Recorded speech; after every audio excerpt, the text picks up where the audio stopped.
The chain rattled against the oak tree. 10 years of metal scraping against bark had carved a perfect circle into the living wood. Max's amber eyes lifted at the sound of tires on gravel, the same way they had lifted every day since 2013. His ears, one partially missing, twitched forward, then fell. Not them, never them. Sarah Parker's fingers froze on the car door handle. The realtor hadn't mentioned a dog. "Mom?" 10-year-old Emily pressed her face against the window. "There's a dog tied to that tree." Michael's hand found his wife's shoulder. "He looks like he's been there a very long time." The German shepherd's ribs pressed against dull fur like piano keys beneath a dusty cover. His water bowl had dried to a thin layer of mud. Yet something in those eyes, those knowing, forgiving eyes, spoke of a loyalty that had outlasted abandonment. Leave a like and share your thoughts in the comments along with the city you're watching from now. Let's continue with the story. The Parkers' new home in Oak Ridge, Virginia stood at the end of a quiet cul-de-sac, a charming 2-story colonial with weathered blue shutters and a wraparound porch. They had moved from Baltimore seeking a simpler life, away from the city's constant noise and Sarah's overwhelming teaching schedule. Michael believed his psychology practice could thrive anywhere, and Emily needed space to heal after a difficult year of bullying at her previous school. What they hadn't expected was the silent sentinel in their backyard. "The previous owner said they took everything of value," the realtor explained nervously, avoiding looking at the German shepherd. "I assumed, well, I didn't know about the dog." Michael approached slowly, crouching 10 feet away. The dog watched him with wary dignity, but didn't growl or bark. He simply observed, his body tense, but resigned. "He's been out here through winter, through storms, through everything," Sarah whispered, her teacher's heart breaking at the evidence of neglect. That first night, they brought water, food, and a blanket. The dog, they'd begun calling him Max after finding a faded collar buried in the mud, accepted their offerings with cautious gratitude. His tail didn't wag, but his eyes followed their every movement. "We need to get him to a vet," Sarah insisted, watching Max methodically eat the kibble they'd purchased at a nearby convenience store. "Look at how thin he is. And that ear." The next morning, Dr. Thomas Williams arrived at their home. The local veterinarian had agreed to make a house call after Sarah explained their situation. "I wouldn't try moving him yet," Dr. Williams advised. "He's been in one spot for what appears to be years." Psychological trauma can be as debilitating as physical wounds. The examination revealed a grim history written across Max's body. The partially missing ear, healed fractures in his right hind leg, scars across his back, consistent with abuse, severe malnutrition, and most concerningly, a heart murmur. "He's an old boy," Dr. Williams said gently. "German shepherds typically live 9 to 13 years. Given his condition, I'd estimate he's at least 12. "Will he be okay?" Emily asked, having stayed home from her first day at the new school to meet the vet. Dr. Williams smiled kindly at her. "He needs medication for his heart, proper nutrition, and more than anything, patience. Someone betrayed this dog's trust in the worst way. That doesn't heal overnight." As the vet prepared to leave, he paused. "There's something else you should know. This isn't just any German shepherd. The tattoo in his ear, it's military. This dog served our country before someone left him tied to a tree." Sarah and Michael exchanged glances, the magnitude of the abandonment suddenly even more heartbreaking. Emily knelt near Max, not touching him but speaking softly. "We won't leave you," she promised. "Not ever." Max's eyes, amber and ancient, held hers for a long moment before he lowered his head onto his paws, exhaling a breath that seemed to have been held for years. After a week of careful feeding and medication, Dr. Williams determined Max was stable enough to visit his clinic for a more thorough examination. The trip was an ordeal. Max resisted the leash, froze at the sight of the car, and trembled throughout the entire journey. Sarah sat in the back with him, speaking in soothing tones while Michael drove, and Emily held her breath in the passenger seat. "His heart condition is worse than I initially thought," Dr. Williams said after the examination. His office was warm and wood-paneled, filled with photographs of dogs and cats he'd treated over his 30-year career. The technical term is dilated cardiomyopathy. It's common in German shepherds, especially those who've experienced prolonged stress. "What can we do?" Michael asked, his arm around Emily's shoulders. The girl had barely spoken since they'd arrived at the clinic, her eyes fixed on the door separating her from Max. "Medication will help manage symptoms, but eventually he'll need surgery. The procedure isn't cheap. We're looking at around $8,000. Dr. Williams removed his glasses, cleaning them with his lab coat. "And given his age and condition, there are risks." Sarah's stomach tightened. They had stretched their finances thin with the move. Michael's practice wouldn't be fully established for months. Her teaching position at the local elementary school wouldn't begin until fall. $8,000 might as well have been $8 million. "How long do we have?" she asked. "Maybe 6 months before the medication stops being effective. The good news is that gives his body time to recover from the malnutrition and other issues." On the drive home, Max rested his head cautiously against Emily's leg. It was the first time he'd initiated contact with any of them. Sarah caught her daughter's eye in the rearview mirror and saw tears streaming silently down her face. "He knows," Emily whispered. "He knows we're trying to help him." That evening, while Emily did her homework at the kitchen table and Sarah prepared dinner, Michael sat on the back porch with his laptop. Max lay nearby, still tethered to a stake in the ground. They hadn't yet dared to remove his restraint completely, fearing he might run away or hurt himself in panic. "I found something," Michael called through the screen door. "Come look at this." Sarah wiped her hands and joined him, peering over his shoulder at a military database for service animals. "I contacted a friend who works with Veteran Affairs," Michael explained. "He helped me access this. Look, Max's chip number matches. He served 2 tours in Iraq with the 3rd Infantry Division. His handler was Sergeant James Wilson."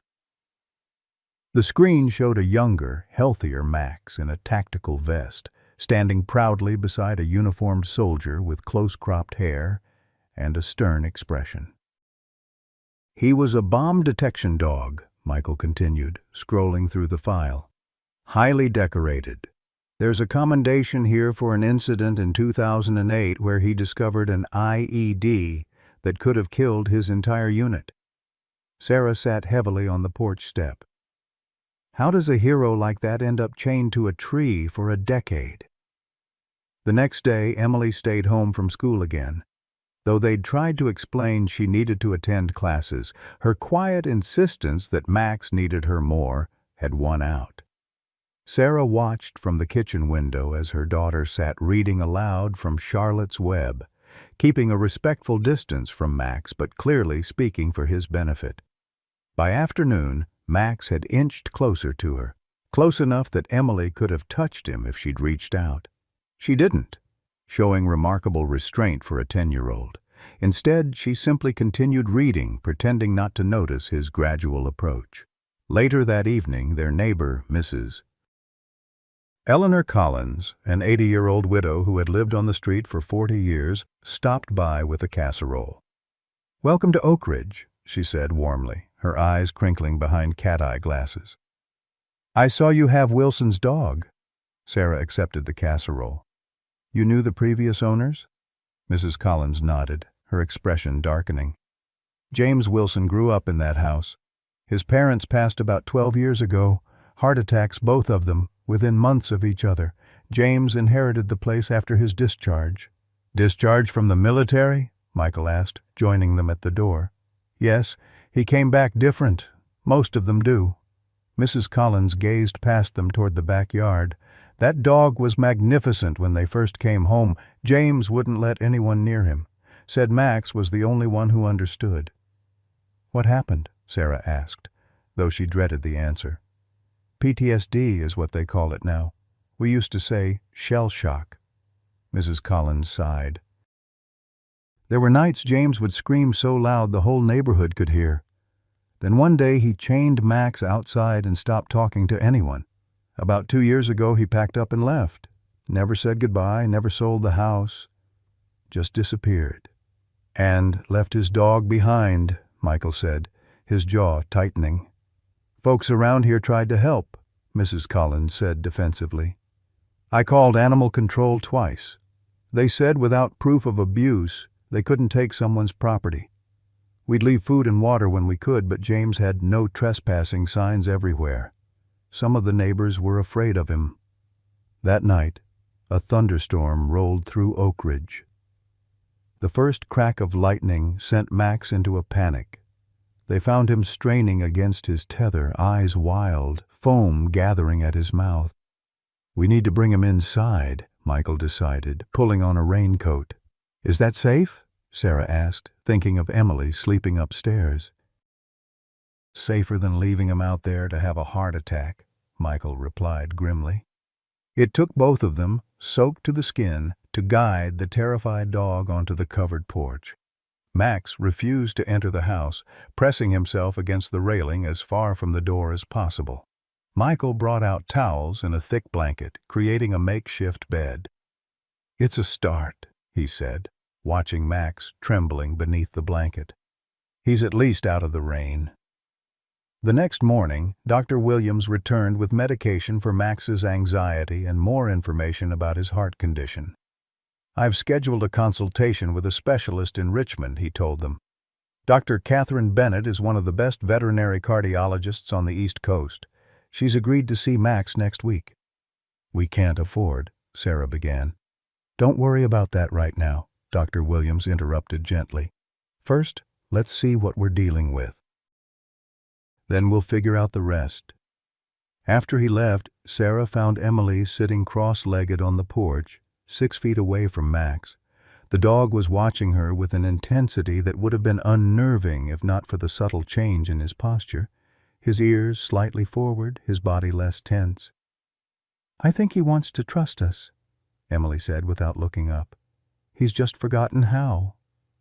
That afternoon, while Emily was finally attending her new school and Sarah was at an orientation meeting for her teaching position, Michael made a discovery that changed everything. He had been clearing debris from the backyard, creating a more comfortable space for Max, when his shovel struck something metallic. Digging carefully, he unearthed a small metal box. Inside were Max's service medals, a worn photograph of Max with his unit, and a letter. Michael read it sitting on the grass, the wind rustling the pages. "Dear Max," it began in a shaky hand, "I can't look at you without seeing them. Their faces, their blood. You tried to save them all, but you could only save me. Why me? I don't deserve it. I don't deserve you. I'm sorry for what I've become. I'm sorry for what I've done to you. Maybe someday I'll be strong enough to be the person you think I am. Until then, I can't bear your forgiveness. James." Michael carefully returned everything to the box, his psychologist's mind racing to understand the depths of trauma that would lead a man to such a breaking point, and the complexity of guilt that would make him unable to face the living reminder of both his survival and his loss. That evening, as they sat down to dinner, the phone rang. Michael answered, then slowly sat down, his expression grave. "Yes, this is the Parker residence," he said. "Yes, we have him." A pause. "I understand, but you should know his condition is fragile." Another pause. "I see. Yes. Tomorrow at noon." Sarah watched her husband hang up, dread pooling in her stomach. "Who was that?" Michael met her eyes across the table. "James Wilson. He's coming to get his dog." The morning before James Wilson's scheduled arrival, a gentle rain fell over Oak Ridge. Sarah sat at the kitchen table with a cup of coffee gone cold, watching through the window as Emily huddled under an umbrella on the porch beside Max.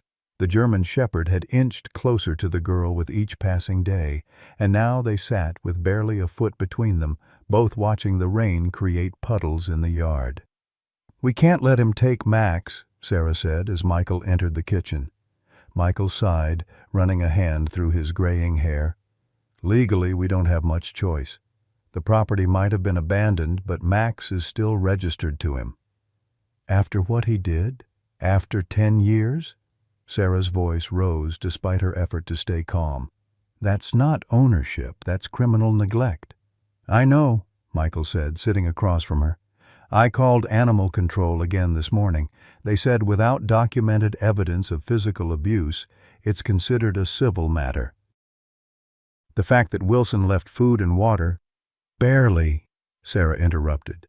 "Mrs. Collins said neighbors were supplementing." "I know, but it's enough for him to claim he was caring for Max, just not living on the property." Michael reached for her hand. "I also called a lawyer. He said our best hope is to convince Wilson to surrender ownership voluntarily." Sarah laughed bitterly.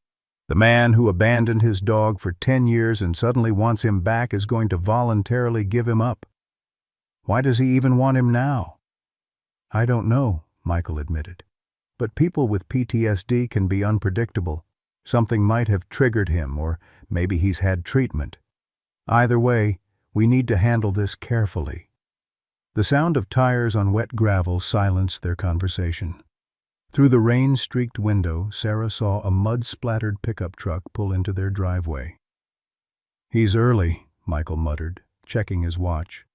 It was only 10:30 a.m. Sarah moved quickly to the porch.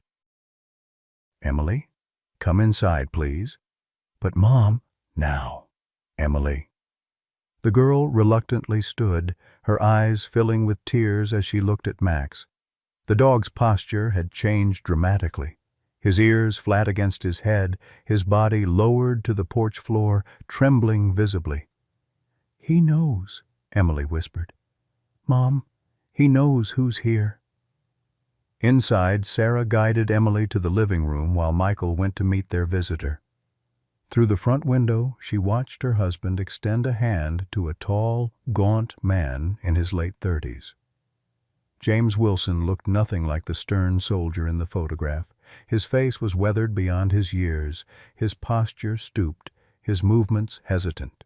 He ignored Michael's outstretched hand and stared past him toward the house. "Where's my dog?" His voice carried through the partially open door. Sarah squared her shoulders and stepped onto the porch. "Mr. Wilson, we need to talk before—" "I didn't come to talk." Wilson's eyes were bloodshot, his jaw set. "I came for Max." "He's very ill," Sarah said, fighting to keep her voice steady. "He has a heart condition that requires medication and eventually surgery. He's malnourished and traumatized." Something flickered across Wilson's face. Pain, guilt, anger, before his expression hardened again. "He's my dog. My property." "He was your responsibility," Michael said quietly. "A responsibility you abandoned for years." Wilson's hands clenched at his sides. "You don't know anything about me or my situation. We know you left a decorated military service dog chained to a tree for a decade," Sarah said, unable to contain her anger any longer. "We know he was starving and sick when we found him. We know he panics during thunderstorms and watches the driveway constantly, waiting for someone who never came back for him." Wilson flinched as if she'd struck him. For a moment he seemed about to shout, but then his gaze shifted to something behind Sarah. She turned to see Emily standing in the doorway, her small face tear-streaked but determined. "Please don't take him," Emily said, her voice surprisingly steady. "He's just starting to trust us." Wilson stared at the child, then past her to where Max was visible through the screen door, pressed against the far wall of the porch, shaking uncontrollably. "You see that?" Michael said softly. "That's what happens when he senses you're near." "That's fear, Mr. Wilson." What did you do to make a military dog who faced combat zones afraid of his own handler? The question hung in the rain-heavy air. Wilson's face drained of color. He took a stumbling step backward, then another. "He shouldn't be afraid of me," he mumbled, more to himself than to them. I didn't." He broke off, his breathing becoming erratic. Michael recognized the signs of an impending panic attack. He moved forward slowly, keeping his voice calm. "Let's sit down for a minute. Just breathe. We can talk about this." To their surprise, Wilson allowed Michael to guide him to one of the porch chairs. He sat heavily, his hands gripping his knees, his breathing ragged. "I came back wrong," he said after several minutes of silence. "From over there, everything was wrong. Sounds, smells, people talking to me like I was still me." He looked up at Sarah, his eyes haunted. "Max knew. He'd wake me up from the nightmares. But sometimes when I'd wake up, I didn't know where I was, who I was." "PTSD," Michael said. "Post-traumatic stress disorder." Wilson nodded jerkily. "They gave me pills, told me to talk to someone. How do you talk about the things I saw? The things I did?" His eyes drifted to Max, who was watching him from behind the screen door. "One night it was bad, real bad. I was back there in Fallujah. Max tried to wake me up and I—" He stopped, his face contorting. "I hit him. I just kept hitting him. When I finally came to, he was bleeding. My hands were—" He stared down at his palms as if still seeing blood there. Sarah felt sick. She glanced at Emily, who was listening with wide eyes, and gestured for her to go inside.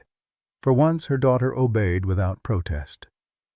"After that I couldn't look at him," Wilson continued. "Couldn't touch him. Put him outside because I was afraid of what I might do next time. Told myself it was temporary just until I got my head straight." He laughed hollowly. "Been telling myself that for years now." "Why come back now?"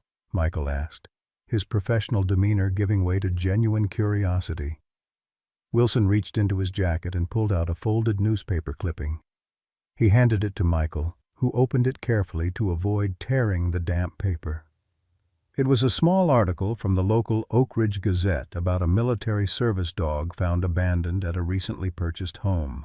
There was a blurry photo of Max on the porch. "My VA counselor showed me this," Wilson said. "I've been in a treatment program in Tennessee for 18 months. Part of the recovery is making amends, taking responsibility." He swallowed hard. "I came to take him to a sanctuary for retired military dogs in Kentucky. They have veterinary care, space to run. He'd be with others like him."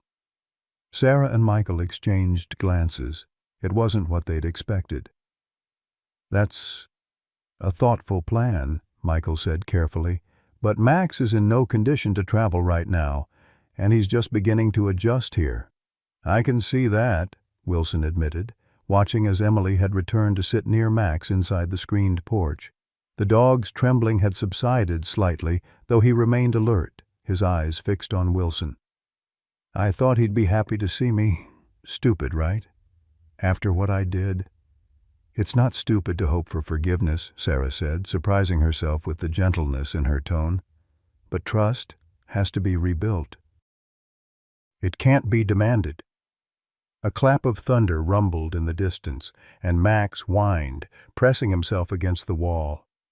Emily began speaking to him softly, and though they couldn't hear her words, they could see Max responding to her voice, his panic receding slightly.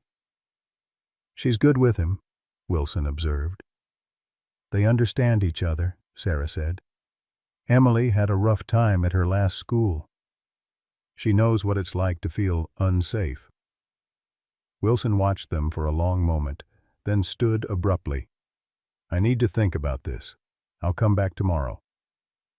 "Mr. Wilson," Michael said, "whatever you decide, You should know we're committed to Max's well-being. We've already started him on heart medication, and we're consulting with a specialist about his surgery." Wilson nodded stiffly. "I appreciate that." He hesitated, then added, "I'm staying at the Oak Ridge Motel if you need to reach me." As his truck pulled away, Sarah felt a complex mix of emotions: relief that Max wasn't being taken, sympathy for Wilson's obvious suffering, and uncertainty about what would happen next. Inside, Emily looked up from where she sat cross-legged near Max. "Is he gone? Is Max staying with us?" "For now," Sarah said, choosing her words carefully. "Mr. Wilson is thinking about what's best for Max." That night, as if sensing the precariousness of his situation, Max did something unexpected. When Emily opened the screen door to bring him his evening medication hidden in a piece of cheese, Max cautiously stepped inside the house. He moved slowly, ears alert, nose working overtime, but he crossed the threshold and stood uncertainly in the living room. The family froze, afraid any sudden movement might spook him. Emily, showing wisdom beyond her years, simply sat on the floor and continued reading her book as if nothing extraordinary had happened. After several tense minutes, Max circled 3 times and settled on the rug near her feet. Later, after Emily had gone to bed, Sarah found Michael standing in the doorway of the living room, watching Max, who had remained inside, now dozing fitfully. "What do you think Wilson will decide?" she whispered. Michael shook his head. "I don't know. He's a man at war with himself. Those are the hardest battles to predict." Outside, the distant thunder rolled closer, promising another stormy night. For the first time since they'd found him, Max slept through it indoors, away from the rain. The morning after Max's first night indoors, Sarah woke to find Emily already up and sitting beside the German Shepherd in the living room. The girl was reading aloud from a book about military working dogs, while Max listened with his head tilted slightly, his amber eyes focused on her face. Though still gaunt, there was a subtle difference in his posture, a shadow of the proud military dog he had once been. "He didn't try to go outside even once," Emily reported excitedly when she noticed her mother. "And he ate all his breakfast with his medicine." Sarah smiled, marveling at the bond forming between her daughter and the traumatized dog. "That's wonderful, sweetheart. Just remember to move slowly around him, okay? He's still getting used to being inside." Over the next few days, a routine developed. Michael would leave early for his office in town, where he was slowly building his psychology practice. Sarah would work on lesson plans for her upcoming teaching position, while Emily, still on summer break, devoted herself entirely to Max's rehabilitation. They had rigged a temporary lead system in the backyard that allowed Max more freedom to move while ensuring he couldn't escape or injure himself. Dr. Williams visited regularly, monitoring Max's heart condition and adjusting his medications. "He's responding well," the veterinarian noted during one visit, "but the underlying issue remains. Without surgery, we're just managing symptoms." The specter of the $8,000 procedure loomed over them, but Sarah pushed the worry aside. One day at a time, she reminded herself. First, they needed to resolve Max's ownership situation. James Wilson had not returned the day after their confrontation as promised. 3 days had passed with no word from him, and Sarah began to hope he had decided to relinquish his claim on Max. On the 4th morning, however, the phone rang.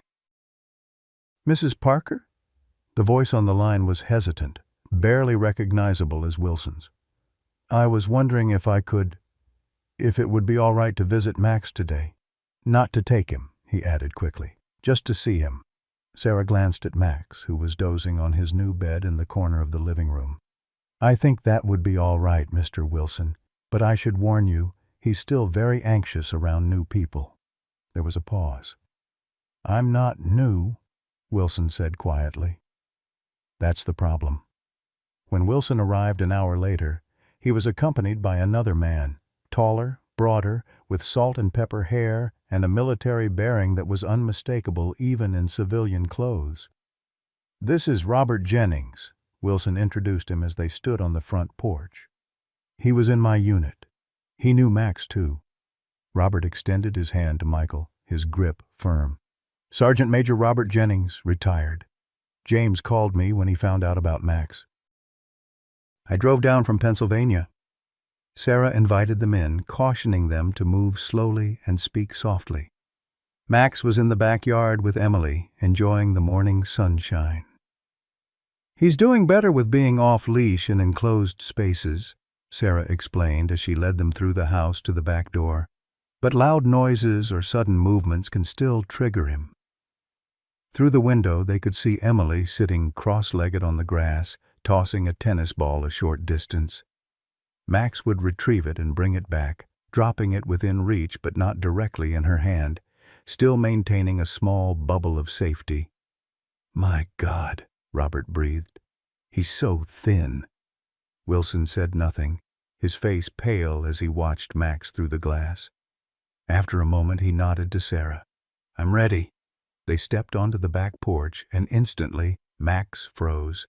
The tennis ball dropped from his mouth as his eyes locked on Wilson. His entire body went rigid, and a low, rumbling growl emerged from deep in his chest, the first aggressive sound they'd heard from him. "Easy, boy," Wilson said, his voice trembling slightly. He slowly sank to one knee on the porch steps, making himself smaller. "It's me. It's James." Max's growl intensified. Emily looked uncertainly between the dog and the adults, then whispered something to Max and carefully backed away toward the house as they had practiced for situations when Max became overstimulated. "He remembers," Robert said quietly. "Every bit of it." Wilson nodded, his eyes never leaving the dog. "I know." For several tense minutes they remained in a standoff, Wilson kneeling on the steps, Max growling from the yard, the others watching silently. Then, with deliberate slowness, Wilson reached into his pocket and pulled out something small and metallic. He placed it on the step in front of him. It was a dog tag, not Max's, but a soldier's. "Remember this, boy?" Wilson's voice was low, gentle. "You found it, after the IED. You wouldn't leave until we found him." Max's growl faded slightly. His nose twitched, scenting the air. "That's right," Wilson continued. "You saved the rest of us. You always did your job." Robert stepped forward, also kneeling slowly. "Hey, Max, remember me? You used to steal my socks." Something shifted in Max's posture, the slightest relaxation, a flicker of recognition. The growl subsided to a whine, confused and uncertain. "I've been away getting help," Wilson said. "I was sick in the head. I did things. Said things." His voice broke. "I didn't deserve you, Max. I still don't." Max took one hesitant step forward, then another. The humans remained still, barely breathing. "I'm not asking you to forgive me," Wilson continued. "I just wanted you to know I'm sorry." "So damn sorry." Max approached to within 10 feet, then stopped, his body language a complex mix of fear, recognition, and caution. He sniffed the air carefully, taking in Wilson's scent. "That's enough for today," Michael suggested gently. "Let's not push him." Wilson nodded and slowly stood, pocketing the dog tag. "Thank you for letting me see him." As they walked back through the house, Robert hung back to speak with Michael while Wilson went ahead to the car. "James has been in intensive therapy for PTSD and alcohol dependence," Robert explained. "Finding out about Max was both the best and worst thing that could have happened. It forced him to confront what he'd done, but it also brought back everything he'd been trying to forget." "The incident in Fallujah," Michael said. "He mentioned it when he was here before." Robert's expression darkened. "We lost 4 men. Would have been the entire unit if Max hadn't detected the secondary device. James was the team leader. He's carried that weight ever since. Survivor's guilt, they call it. Max was a reminder of the worst day of his life, but also the reason he had any more days at all. He shook his head. It's a hell of a thing. After they left, Sarah found Emily sitting with Max in the living room, the dog still agitated but calmer than she'd expected. "Is Mr. Wilson going to take Max away?" Emily asked, her small face serious. "I don't know, sweetheart," Sarah answered honestly, "but I think he wants what's best for Max, even if he's not sure what that is yet." That evening, Dr. Williams called with news about Max's consultation with the specialist in Richmond. "Dr. Bennett has reviewed his case," he reported. "She agrees surgery is necessary, but wants to build up his strength first. She's suggesting we aim for a procedure in about 3 months. "And the cost?" Sarah asked, bracing herself. "That's actually why I'm calling," Dr. Williams said. "Robert Jennings contacted me this afternoon. He's the president of the Military Working Dog Foundation. They want to cover Max's medical expenses." Sarah sat down abruptly. "All of it?" "Every penny," Dr. Williams confirmed. "It's what they do, support retired military dogs who've fallen through the cracks. They were quite disturbed by Max's situation." The next day, Diane Miller from the Oak Ridge Gazette arrived at their door. The small local newspaper had run the initial piece about Max that had brought Wilson back, and now they wanted to do a follow-up story. "The response to our first article was overwhelming," Diane explained, a compact woman in her 50s with sharp eyes and a recorder in hand. "Our readers want to know how Max is doing." Sarah hesitated, concerned about how publicity might affect Max's fragile progress or complicate the uncertain situation with Wilson. But Michael saw an opportunity. "Max's story is important," he said. "It highlights issues affecting both military working dogs and veterans with PTSD. If you're willing to address those aspects sensitively, we'd be happy to talk with you." The article appeared 2 days later, featuring a photo of Max in the backyard with Emily nearby. The headline read, "Hero Dog's Second Chance. Abandoned Military K9 Finds New Mission." The piece detailed Max's military service, his abandonment, and his gradual recovery with the Parker family. It also touched delicately on the complex circumstances that had led to his situation without naming Wilson directly. What none of them anticipated was how quickly the story would spread beyond Oak Ridge. A veterans group in Richmond shared the article on social media. Then a national organization for military dogs picked it up. Within days, Max's story had reached thousands of people across the country. Letters and small packages began arriving at the Parker home: dog treats, toys, specially designed beds for senior dogs, and cards expressing support and gratitude for Max's service.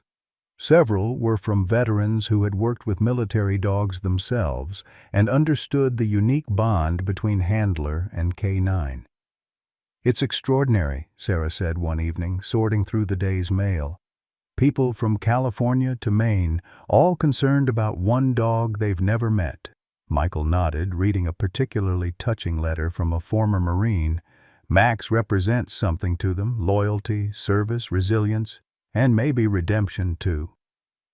The most unexpected communication came a week after the article's publication, an email from a producer at a national morning news program. "They want to feature Max's story," Sarah said, staring at her laptop screen in disbelief. "They're calling it America's Forgotten Hero. They want to send a crew next week." "What do you think?" Michael asked. "Is Max ready for that kind of attention?" Sarah watched as Emily played a gentle game of tug with Max in the living room. The dog was still thin, still cautious, but there was life in his eyes now, a spark returning after years of dull resignation. "I don't know," she admitted, "but his story deserves to be told, not just for Max, but for all the other military dogs out there, and for the veterans struggling to heal." The decision was complicated by a phone call the next morning. It was James Wilson. "I saw the newspaper article," he said without preamble. "And I've been talking with Robert and my therapist. I've made a decision about Max. Sarah held her breath, her hand tightening on the receiver. I want to sign him over to you, Wilson continued. Legally, permanently. He belongs with your family now. Relief flooded through Sarah. Mr. Wilson, thank you. But, Wilson interrupted, I'd like to be part of his life if that's possible, not as his owner. Just as someone who cares about him, someone who wants to make amends. Sarah considered this. I think we could work something out. Max will need time, of course. I understand, Wilson said. I have nothing but time these days. The next afternoon, Wilson arrived with the paperwork transferring Max's ownership to the Parker family. As Michael reviewed the documents, Wilson sat quietly on the porch, watching Max in the yard. The news program contacted me, he said suddenly. They want me to be part of the story. Sarah, who had been bringing out glasses of iced tea, paused. What did you tell them? Wilson's gaze remained on Max. I told them I needed to think about it. Part of my recovery is taking responsibility for my actions, not hiding from them. But this would be very public. It's your decision, Michael said. But if you're concerned about how you'll be portrayed, we could make it a condition that the story focus on PTSD awareness rather than placing blame. Wilson nodded slowly. I'll consider it. He watched as Emily approached Max with a brush, carefully grooming his still dull coat. She's really something, your daughter. Yes, Sarah agreed. She sees the good in everyone, including Max, including you. For the first time since they'd met him, James Wilson smiled, a small, pained thing, but genuine. Smart kid. The morning of the television interview dawned clear and warm. The production crew had arrived the previous evening, setting up equipment in the Parkers' living room and backyard. Sarah had spent hours cleaning the house while Michael prepared talking points about PTSD in both humans and animals. Emily had carefully brushed Max until his coat, though still thin in places, gleamed in the sunlight. Remember, Sarah cautioned as they waited for the final preparations, if Max shows any signs of stress, we stop immediately. His well-being comes first. The producer, a brisk woman named Valerie, nodded in agreement. Absolutely. We can always edit around any difficulties. The most important thing is that Max feels safe. James Wilson arrived precisely at 9, dressed in pressed khakis and a button-down shirt that hung loosely on his thin frame. His hands trembled slightly as he shook Michael's, and Sarah noticed he had shaved carefully, revealing a jawline sharper than before. How are you feeling about this? Michael asked him quietly as the crew made final lighting adjustments. Wilson exhaled slowly. Terrified. But my therapist says that's normal. Healthy, even. He glanced toward the backyard where Max was lying in a patch of sunshine, Emily sitting nearby reading a book. How is he today? Good, Sarah replied. We gave him his medication early and he's had a quiet morning. Emily's been with him since dawn. The interview began in the living room, with the reporter, a compassionate woman in her 40s named Andrea, speaking first with Sarah and Michael about finding Max in the early days of his rehabilitation. They showed the footage Dr. Williams had taken during Max's first full examination, revealing his malnourished state and the scars across his body. When you realized he was a military service dog, Andrea asked, how did that change your perspective on his situation? Sarah considered her words carefully. It made the abandonment even more incomprehensible. This was a dog who had served his country, who had saved lives. The idea that he could end up chained to a tree for years. She shook her head, emotion momentarily overwhelming her. Yet you didn't immediately condemn the person responsible, Andrea noted. You sought to understand what had happened. My husband is a psychologist specializing in trauma, Sarah explained. He taught me that there's almost always more to the story than what's immediately visible. The camera shifted to Michael. As a trauma specialist, what was your assessment of Max's condition when you found him? Max exhibited classic signs of complex trauma, Michael explained. Hypervigilance, fear responses, emotional shutdown, but also remarkable resilience. Despite everything he'd endured, he still had the capacity to trust again. It was just buried deep. The interview moved to the backyard where Emily was invited to talk about her relationship with Max. The crew kept their distance, using zoom lenses to avoid crowding the dog. "He was so sad when we found him," Emily said, her clear voice carrying across the yard. "Not just hungry or sick, but sad in his heart, like he was waiting for someone who was never coming back." "And how is he different now?" Andrea asked. Emily thought for a moment. "He remembers how to play. Not a lot yet, but sometimes he'll bring me his ball, and he sleeps better. He used to have nightmares every night, but now it's just sometimes." "You seem to understand him very well," Andrea observed. Emily nodded solemnly. "We both know what it's like when people are mean to you, but we also know that not everybody is mean. Some people are kind, and those are the people you need to find." The wisdom from the 10-year-old left the crew momentarily silent. Andrea cleared her throat, visibly moved. "That's incredibly insightful, Emily." The most difficult segment came next. James Wilson's interview. By mutual agreement, this would be filmed with Max at a comfortable distance, visible, but not forced to interact with his former handler. Wilson sat stiffly in a chair on the porch, his eyes repeatedly drifting to where Max lay in the yard. "I was diagnosed with severe PTSD after my second tour in Iraq," he began. "We'd lost men, good men, friends. Max was there through all of it. He saved our unit multiple times." "And then you came home," Andrea prompted gently. Wilson nodded, his gaze dropping to his hands. "Coming home was harder than being there in some ways. Over there, everything is clear. Your mission, your purpose. Back here, nothing made sense anymore." He paused, swallowing hard. "The nightmares started almost immediately. Flashbacks. I couldn't sleep, couldn't function. The VA prescribed medications, but I was drinking too, which made everything worse." "And Max was with you through this time?" "He tried to be," Wilson said, his voice breaking slightly. "He would wake me from the nightmares, stay close when I was falling apart. But one night I was back there, in Fallujah. In my mind, I was surrounded by enemies. When Max tried to wake me, he stopped, unable to continue." Andrea waited patiently. After a long moment, Wilson regained his composure. "I heard him," he said simply. "The one being who had never done anything but try to protect me. And I heard him. After that, I couldn't bear to look at him. Couldn't stand the forgiveness in his eyes."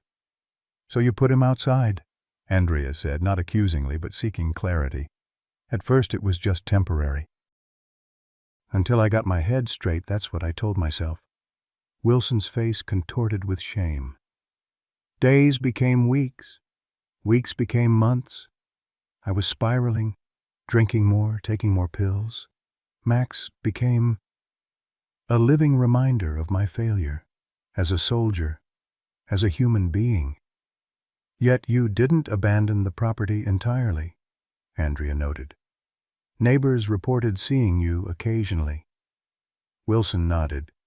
"I'd come by at night sometimes, leave food and water, check his shelter, always when he was sleeping. I couldn't face him awake." He looked up, meeting Andrea's eyes directly for the first time. "I know that doesn't excuse anything. Nothing can excuse what I did to him." "What changed?" Andrea asked. "Why come back now?" "I hit rock bottom about 2 years ago," Wilson said.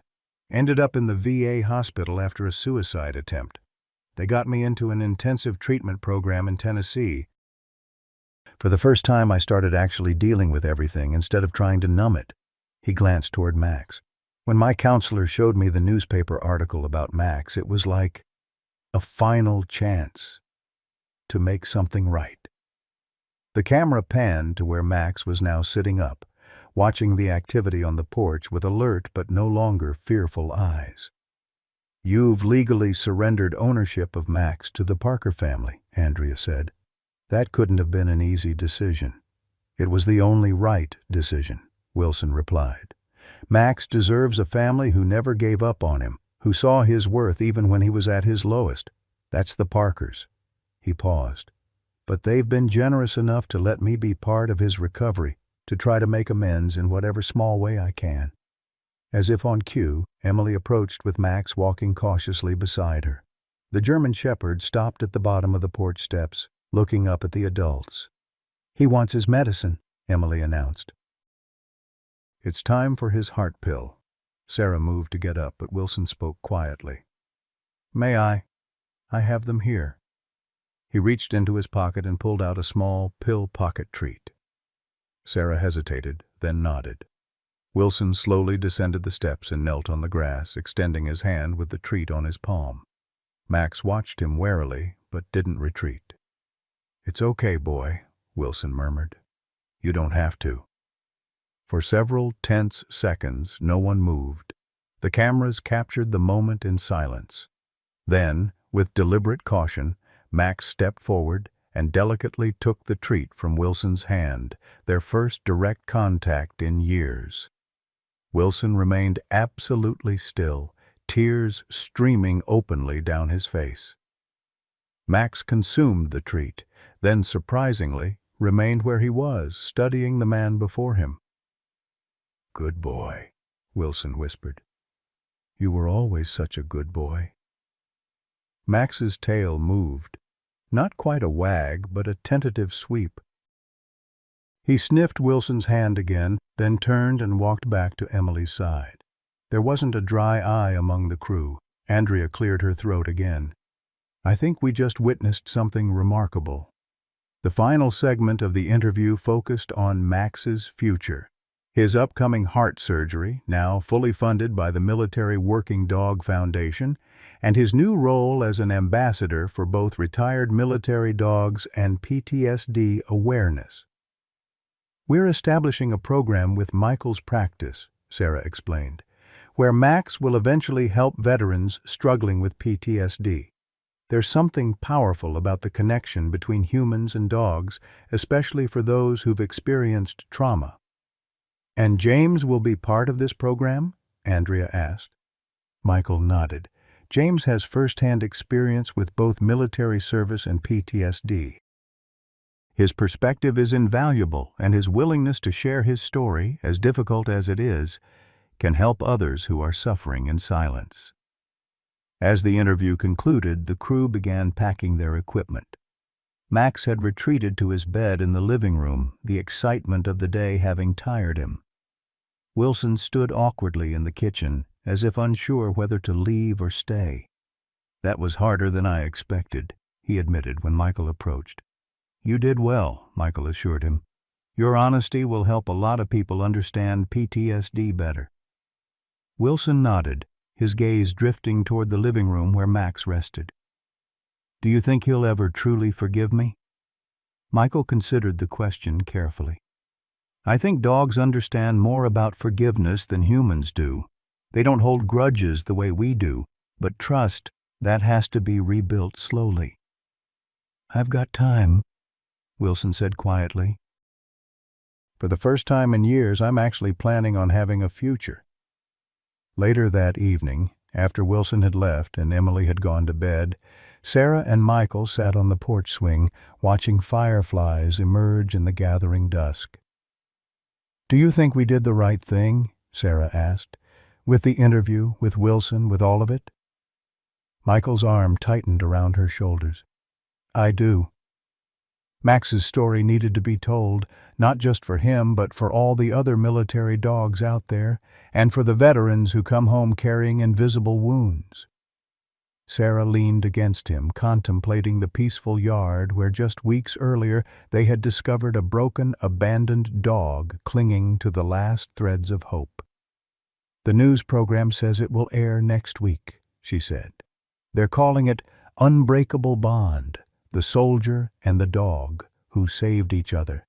Inside, Max stirred in his sleep, his paws twitching as he chased something in his dreams. But this time, there was no whimpering, no signs of distress. Whatever landscape he traversed in sleep, it no longer held the terrors of the past. The next morning, Dr. Williams arrived for Max's weekly checkup. The improvement in the dog's condition was remarkable. His weight was up, his coat healthier, his eyes brighter. "His heart sounds better," the vet reported after his examination. "The medication is helping. I think we can schedule the surgery for next month instead of waiting the full 3 months. Dr. Bennett has an opening on the 15th. "That soon?" Sarah asked, a mixture of hope and anxiety in her voice. "Max is responding to treatment better than we expected," Dr. Williams explained. "And his will to live is strong now. That makes a difference."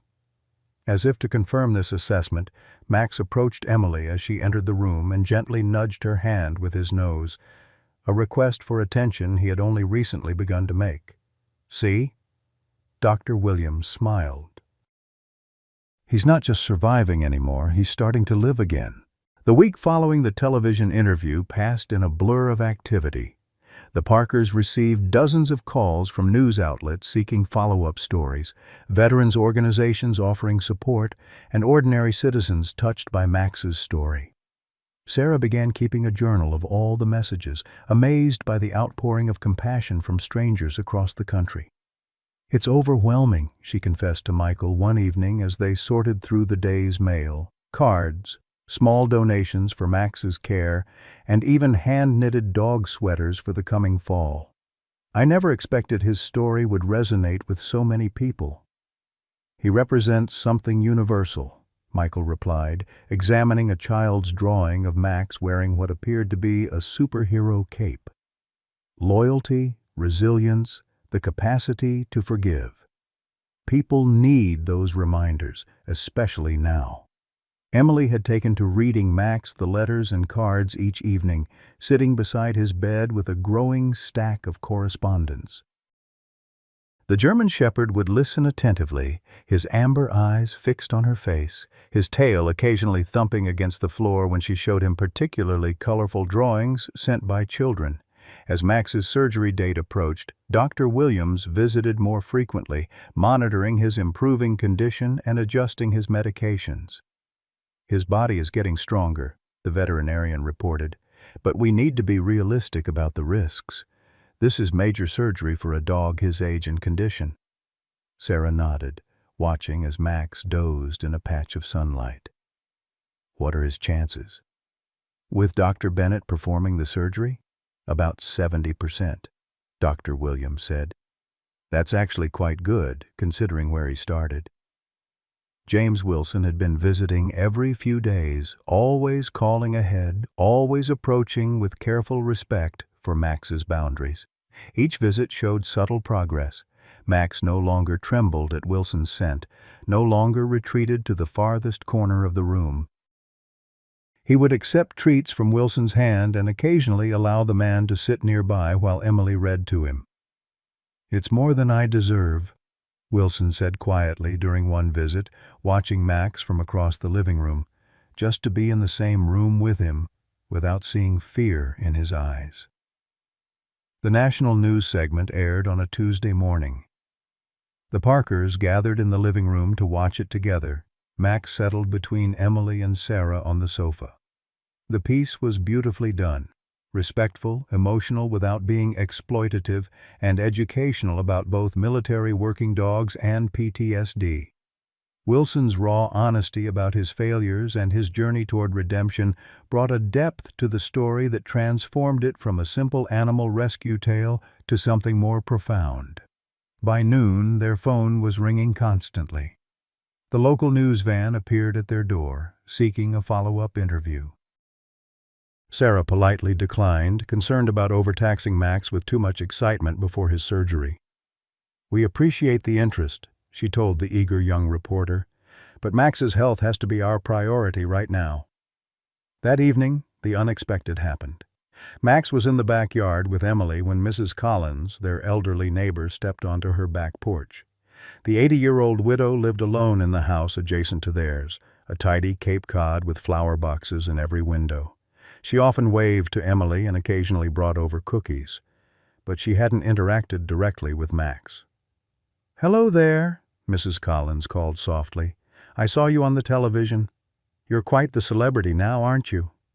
Max's ears perked up at her voice. He looked toward the fence that separated the properties, his head tilted in curiosity.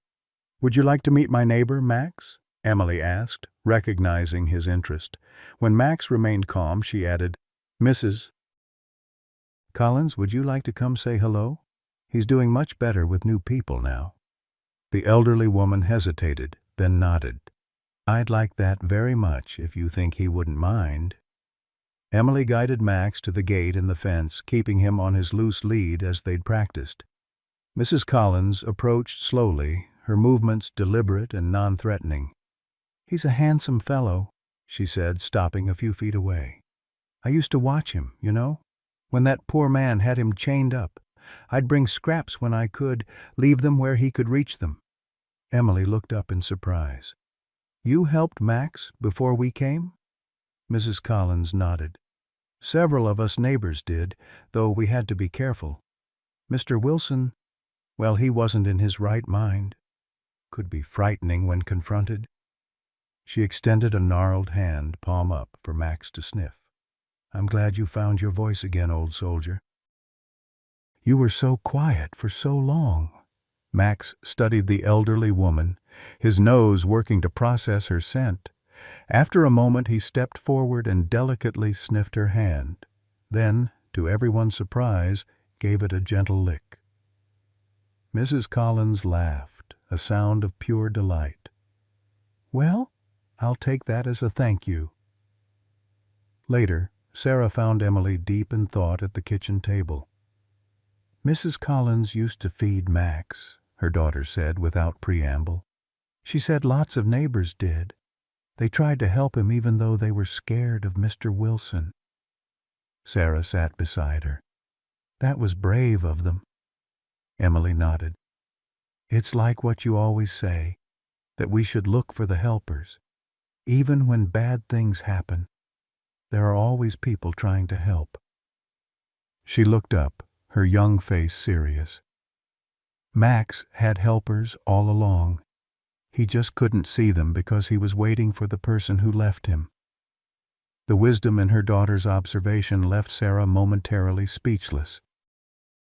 She pulled Emily into a hug, grateful for the child's compassionate heart. 2 days before Max's scheduled surgery, disaster struck.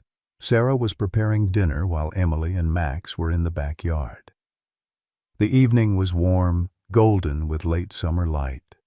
Through the kitchen window, she could see Emily reading under the oak tree, Max lying beside her with his head on his paws. The first indication that something was wrong came when Max suddenly lifted his head, his ears swiveling toward Mrs. Collins' house. He stood, body alert, nose testing the air. Then, without warning, he began to bark. Deep, urgent sounds unlike his usual quiet demeanor. Sarah stepped onto the back porch. "What is it, Max?" The German shepherd was facing Mrs. Collins' house, his posture rigid with alarm. Emily had set down her book, watching him with concern. "Maybe it's a squirrel," Emily suggested, though her voice held doubt. Max barked again, more insistently, then looked back at Sarah and Emily before returning his attention to the neighboring house. The behavior was so deliberate, so uncharacteristic that Sarah felt a chill despite the warm evening. "Something's wrong," she said, moving down the porch steps. "Emily, go get your father from his study." As Emily ran inside, Sarah approached Max, who was now pacing anxiously along the fence line. When she reached him, he looked at her with an intensity that stopped her cold. This wasn't fear or aggression. This was the focused alertness of a working dog. Michael joined them moments later. "What's happening?" "I don't know," Sarah replied. "But Max is trying to tell us something's wrong at Mrs. Collins' house." Without hesitation, Michael moved to the gate in the fence. "Let's check on her." They crossed into Mrs. Collins' yard, Max leading the way, still on his lead but pulling with determined purpose toward the house. The porch was empty, the house quiet.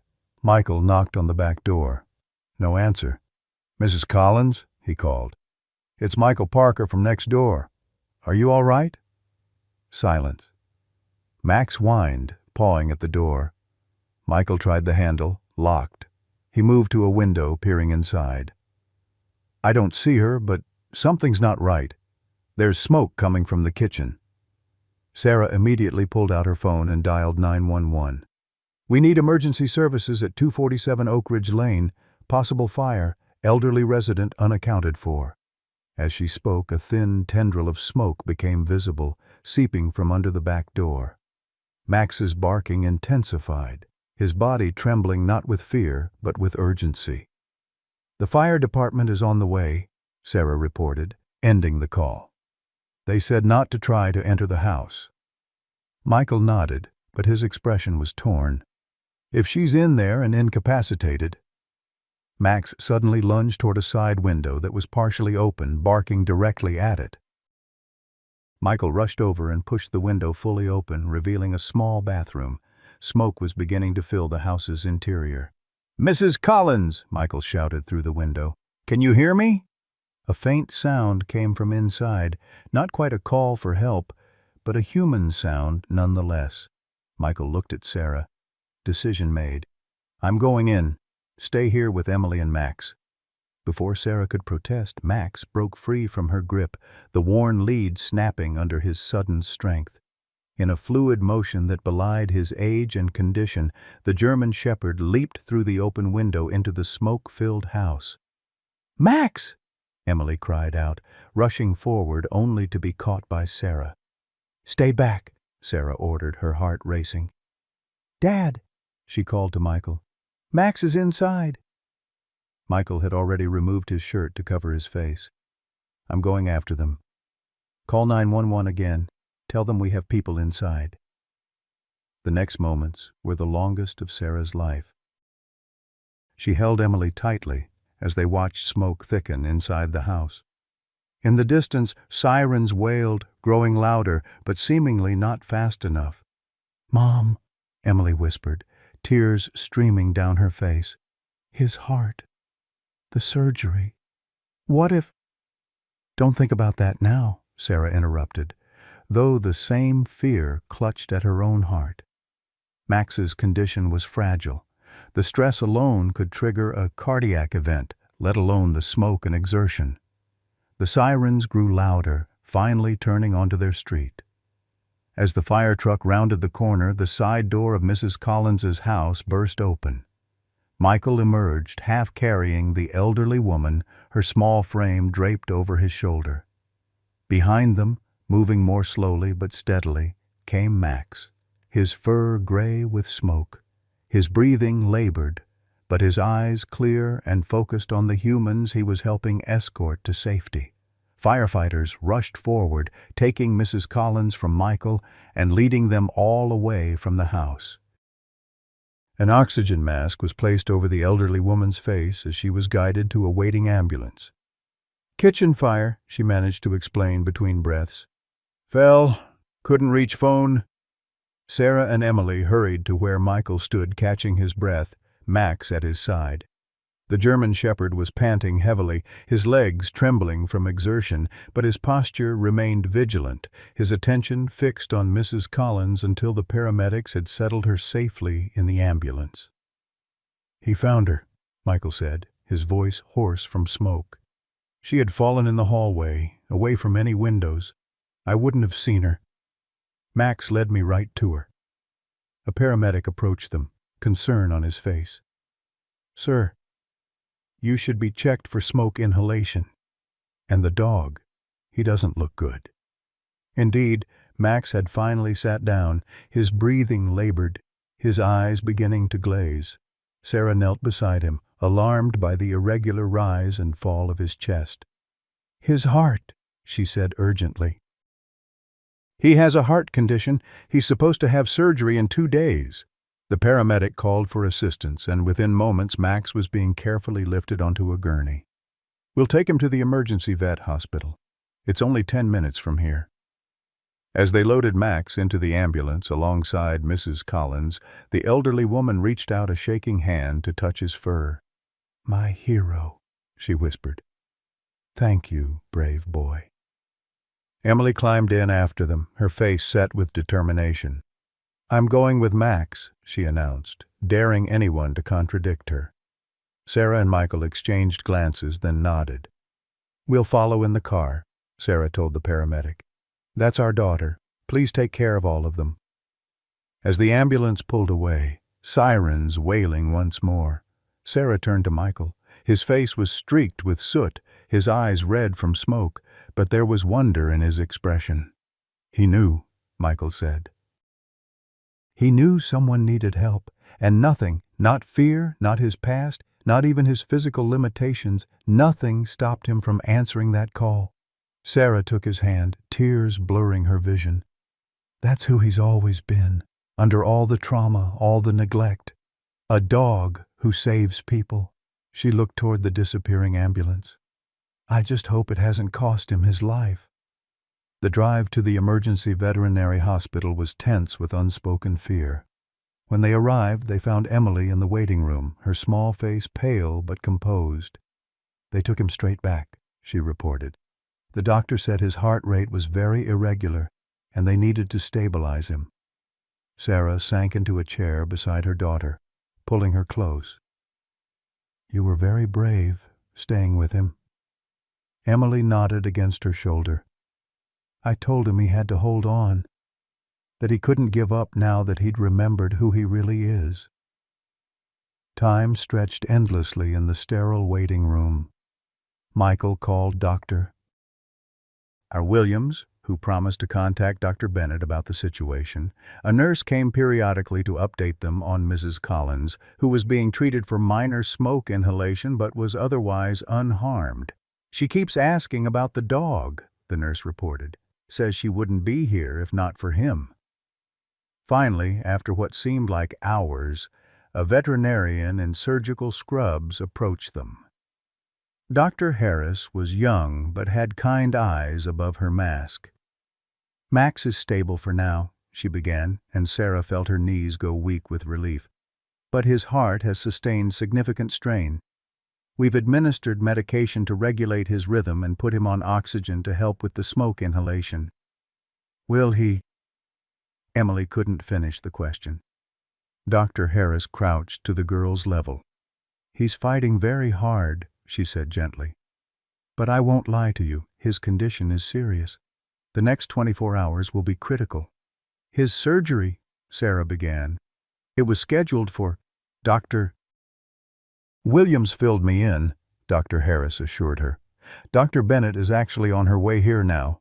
She thinks we may need to perform the surgery sooner than planned, once Max is stable enough for the procedure." Michael ran a hand through his hair, still smelling of smoke. "What are his chances?" The veterinarian's expression grew more somber. "The surgery itself carries risks, as you know. Given the additional stress his heart has endured today, I'd say his chances are now about 50-50. Emily's face crumpled at this, but she quickly wiped away her tears. "Can I see him?" she asked. "He needs to know we're here." Dr. Harris hesitated, then nodded. Briefly, "Follow me." The intensive care unit of the veterinary hospital was quiet except for the steady beeping of monitors and the soft hiss of oxygen. Dr. Harris led them to a glass-walled enclosure where Max lay on a padded table, an IV in his front leg, and an oxygen mask fitted over his muzzle. His eyes were closed, his chest rising and falling in shallow, uneven breaths. "You can go in," Dr. Harris said, "but try not to excite him. His heart needs to stay as calm as possible." Emily entered first, approaching Max with the careful reverence she'd shown since the day they found him. She didn't touch him, simply stood where he could see her if he opened his eyes. Sarah and Michael followed, standing slightly behind their daughter, their own hearts aching at the sight of the brave dog now fighting for his life. "Max," Emily whispered, "it's me. We're all here." The German shepherd's eyelids fluttered, then slowly opened. Despite his obvious exhaustion, his gaze immediately focused on Emily. His tail moved once, weakly, against the table. "You saved Mrs. Collins," Emily continued, her voice steady despite the tears tracking down her cheeks. "You were so brave. Now you need to rest and get better, okay? We're not going anywhere." Max's eyes held hers, a depth of understanding in them that transcended the barrier between species. He made a small sound beneath the oxygen mask, not quite a whine, more a sigh of recognition. Then his eyes drifted closed again, the effort of staying awake too much for his depleted strength. Dr. Harris touched Sarah's shoulder gently. "That's enough for now. You can wait in the family room down the hall. It's more comfortable than the main waiting area. We'll update you regularly." As they turned to leave, a commotion in the hallway caught their attention. James Wilson stood at the nurse's station, his face ashen, his body rigid with tension. "I need to see him," he was saying, his voice tight with emotion. "I just heard what happened. Please." Dr. Harris stepped forward. "Mr. Wilson, I'm Dr. Harris, Max's current attending physician." Wilson turned to her, desperation evident in his face. "Is he—" He stopped, unable to finish the question. "He's stable for now," Dr. Harris replied. "The Parkers are just leaving his room. Perhaps you could speak with them while I check Max's latest blood work." Wilson nodded jerkily, then noticed the family standing in the doorway. The sight of them, Michael still smudged with soot, Emily's tear-streaked face, Sarah's exhausted posture, seemed to hit him like a physical blow. "I came as soon as Robert called me," he said. "He heard about the fire on the news." His gaze moved past them to where Max lay unconscious. "He saved someone again, didn't he?" Michael nodded. "Our elderly neighbor. She would have died if Max hadn't alerted us and then led me to her in the smoke." Wilson's face contorted with a complex mixture of pride and anguish. "That's who he is, who he's always been." He took a shuddering breath. "The news said he collapsed. His heart—" "They're monitoring him closely," Sarah said. "Dr. Bennett, the cardiac specialist, is on her way." Wilson nodded again, his eyes never leaving the still form of his former partner. Could I sit with him for a while?" Sarah glanced at Michael, who gave a slight nod. "Of course," she said. "We'll be in the family waiting room. Dr. Harris can show you where that is when you're finished." Wilson's gratitude was palpable. "Thank you. I won't disturb him, I just need to—" He trailed off, words failing him. They left him standing there, a solitary figure bearing the weight of years of regret, watching the dog who had once been his closest companion fight for his life. In the family waiting room, Emily curled up on a small sofa, physical and emotional exhaustion finally catching up to her. She fell asleep with her head in Sarah's lap while Michael stepped out to call Mrs. Collins's daughter, who was driving in from Richmond. "They say Mom's going to be fine," the woman told Michael tearfully over the phone. "The doctor said if she'd been in that smoke even 10 minutes longer—" She paused, gathering herself. "That dog saved her life. Whatever he needs, treatment, surgery, anything, please send me the bill." When Michael returned to the waiting room, he found Dr. Bennett had arrived. The veterinary cardiologist was in her 50s, with silver-streaked dark hair and an air of quiet authority that immediately inspired confidence. "I've reviewed Max's charts and spoken with Dr. Harris," she told them. "The situation is serious but not hopeless. The strain on his heart from today's events has accelerated the need for surgery, but in some ways, This may be a blessing in disguise." "How so?" Sarah asked, gently stroking Emily's hair as the girl slept. "Max has shown us something vital today. His heart, while damaged, still has remarkable strength. The fact that he was able to exert himself as he did and survive tells me he's a fighter." Dr. Bennett smiled slightly. "Sometimes in medicine, the patient's will to live is as important as any treatment we can provide." "So, you'll do the surgery?" Michael asked. "Yes, first thing tomorrow morning, assuming he remains stable through the night.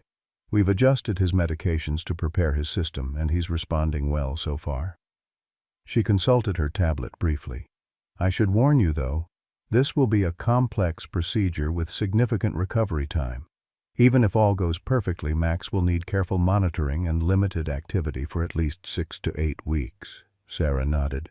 "We understand. Whatever he needs, he'll have." Dr. Bennett's expression softened. "I saw the news segment about Max. It's an extraordinary story, one that clearly isn't finished yet." She glanced toward the hallway. "The gentleman sitting with him now, that's his former handler?" "Yes," Michael confirmed. "James Wilson. He hasn't moved or spoken since he went in," Dr. Bennett observed. "Just sitting there, watching Max breathe. That kind of vigil." She shook her head slightly. "Well, it speaks volumes." Shortly after midnight, Wilson appeared in the doorway of the family room. His eyes were red-rimmed, his posture slumped with exhaustion. Emily had woken briefly to eat a sandwich from the cafeteria before falling asleep again, this time leaning against Michael. "The nurse said I should let you know I'm leaving," Wilson said, his voice hoarse. "They need to do some procedures to prepare him for tomorrow." Sarah nodded, suppressing a yawn. "Thank you for coming.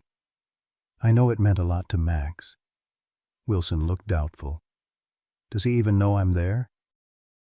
"He didn't wake up while I was sitting with him."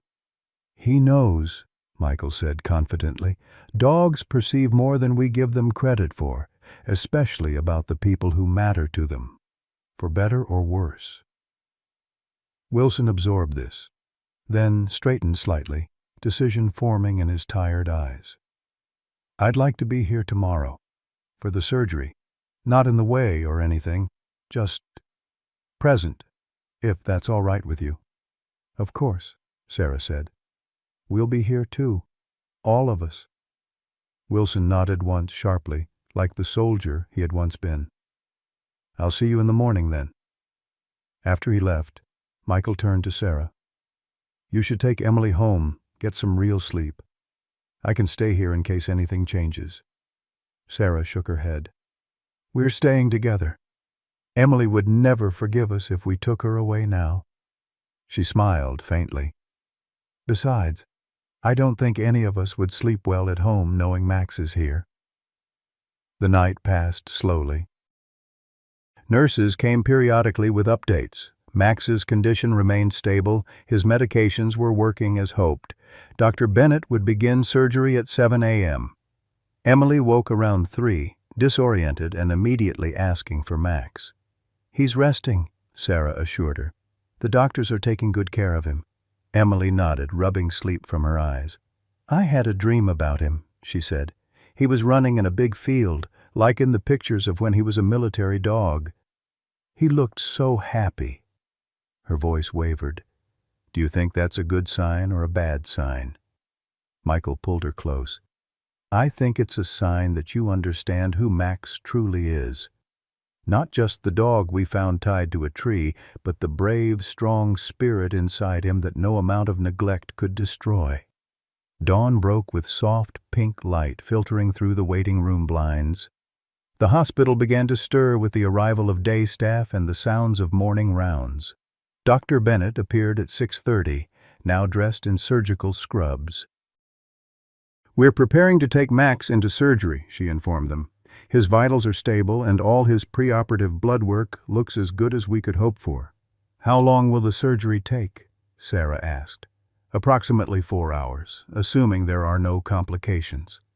Dr. Bennett's expression was compassionate but honest. I should prepare you. There's a possibility that once we begin, we may discover additional damage that wasn't visible on the scans. If that happens, the procedure could take longer or—" she paused, "or we may have to make difficult decisions during the operation." The unspoken implication hung in the air. Michael nodded gravely. "We trust your judgment, Doctor. Do whatever gives Max the best chance." "Can I see him before?" Emily asked, her voice small but determined. "Just for a minute?" Dr. Bennett hesitated, then nodded. Very briefly. "He's already been sedated, but he may still be able to hear you." They followed her to the pre-operative area where Max lay on a gurney, an array of monitoring equipment attached to his still form. His eyes were closed, his breathing slow and measured under the influence of sedatives. Emily approached and very gently placed her hand near his paw, not quite touching him. "Max," she whispered, "the doctors are going to fix your heart now. You have to stay strong, okay? Remember how brave you are. Remember who you are." As if in response, Max's paw moved slightly, just enough to make contact with Emily's fingertips. A collective breath caught in the throats of everyone watching. "Time to go, sweetheart," Sarah said softly, guiding Emily back. Dr. Bennett nodded to her surgical team, who began wheeling Max toward the operating room. "I'll send someone out with updates when we can," she promised. They returned to the waiting room to find James Wilson had arrived, accompanied by Robert Jennings. The two former soldiers stood as the Parker family entered. "Any news?" Wilson asked tensely. "They've just taken him in," Michael replied. "The surgery is expected to last about 4 hours. Robert stepped forward, extending his hand to Michael. "Mrs. Collins' daughter called me. She wanted me to let you know that Mrs. Collins is doing well and will be discharged later today." He smiled slightly. "She also said to tell you she's lighting candles for Max at every church in Richmond." The first hour of surgery passed in tense silence. Emily dozed fitfully against her mother's shoulder, while the adults made occasional attempts at subdued conversation. The second hour brought the promised update. Dr. Bennett's assistant reported that the procedure was progressing as expected, with no unforeseen complications thus far. During the third hour, the waiting room door opened to reveal Dr. Williams, who had driven in from Oak Ridge as soon as his morning appointments were complete. "Any word?" he asked, settling into a chair across from them. "So far, so good," Michael replied. "At least that's what they're telling us." Dr. Williams nodded. "Catherine Bennett is the best there is. If anyone can repair Max's heart, it's her." As the fourth hour of surgery began, tension in the room grew palpable. Emily was fully awake now, too anxious to sleep, her eyes fixed on the clock on the wall. Wilson paced the small room, unable to remain seated, while Robert maintained the stillness of a man accustomed to long periods of vigilant waiting. When the door finally opened again, everyone froze. Dr. Bennett stood there, surgical cap still on her head, her face bearing the fatigue of hours of intense concentration. For one terrible moment, no one breathed. Then she smiled, a tired but genuine expression. "Max is in recovery. The surgery was successful." The collective relief in the room was almost tangible. Emily burst into tears, burying her face against Sarah's shoulder. Michael closed his eyes briefly, his hand tightening around his wife's. Wilson sank into the nearest chair, his face in his hands. "The damage to his heart was extensive," Dr. Bennett continued, "but we were able to repair it fully. His body tolerated the procedure remarkably well. He's a fighter, that one." "When can we see him?" Emily asked, wiping her eyes. "He'll be in recovery for several hours, heavily sedated," Dr. Bennett explained. "You can look in on him briefly this afternoon, but he likely won't be conscious until evening at the earliest." She removed her surgical cap, running a hand through her flattened hair. "I suggest you all go home, get some rest, and come back around 6. No one moved. Dr. Bennett surveyed the determined faces before her and sighed with understanding. "At least go get some proper food and fresh air," she suggested. "There's a park across the street. Max is going to need you at full strength during his recovery." Reluctantly, they agreed to take shifts. Michael would take Emily to get breakfast and a change of clothes, then return to relieve Sarah, who would then go home to shower and rest for a few hours. Wilson and Robert offered to remain in the waiting room, ensuring Max would never be without someone nearby. As Emily and Michael prepared to leave, Wilson approached them hesitantly. "I wanted to thank you," he said to Emily, "for believing in him when I couldn't even believe in myself." Emily studied him with the directness only children can manage. "Max never stopped believing in you," she said simply. "That's why he waited all those years." Wilson had no response to this, his expression stricken with a realization that seemed to cut to his core. He nodded once, then turned away, emotion overwhelming him. Outside in the bright September morning, Emily tilted her face to the sun. "Max is going to be okay, isn't he?" she asked. Michael put his arm around her shoulders. "Dr. Bennett seems to think so, and I've learned not to underestimate Max's determination." Emily nodded, satisfied with this answer. "He remembered who he really is," she said. "That's why he could save Mrs. Collins. He forgot for a while because he was so sad, but deep down he always knew." Michael studied his daughter, struck once again by her intuitive understanding. "I think you're right, and you helped him remember." By evening, Max had been moved from recovery to the intensive care unit. He was still heavily sedated, but the ventilator had been removed, allowing him to breathe on his own with supplemental oxygen. The family gathered around his bed, watching the steady rise and fall of his chest, the rhythmic beeping of the heart monitor now strong and regular. "The next 24 to 48 hours are critical," Dr. Bennett told them, "but so far every indicator is positive. His heart rhythm is stable, his blood pressure is good, and his body temperature is normal." Emily reached out tentatively, receiving a nod of permission from Dr. Bennett before gently stroking Max's ear. The dog didn't wake, but his tail moved slightly against the bedding, a subconscious response to a familiar, comforting touch. "See that?" Dr. Bennett said, smiling. "He knows you're here." They established a rotation for the night. Michael would take the first watch, then Sarah, with Emily allowed to stay until 9 before being taken home for proper rest. Wilson asked for the pre-dawn hours, a request they readily granted. "I spent too many nights avoiding him," Wilson explained quietly. "Maybe now I can start making up for that even a little." As they settled into the vigilance of waiting, news of Max's surgery began to spread. The local television station that had covered the fire ran an update on the hero dog's condition. Social media filled with well wishes and prayers. The Military Working Dog Foundation posted a special tribute, calling Max the embodiment of the unbreakable spirit of service dogs everywhere. Mrs. Collins, now recovered at her daughter's home, sent an enormous basket of dog treats and toys for "when our brave boy is feeling better," along with a handwritten note that brought tears to Sarah's eyes. "He gave me more time on this earth. I will spend it making sure he knows how treasured he is." Through the night, Max's condition remained stable. By morning, he was showing signs of emerging from sedation, an occasional twitch, a change in breathing pattern, a low whine. Dr. Bennett, arriving for her morning rounds, was pleased with his progress. "He's doing better than I expected," she admitted.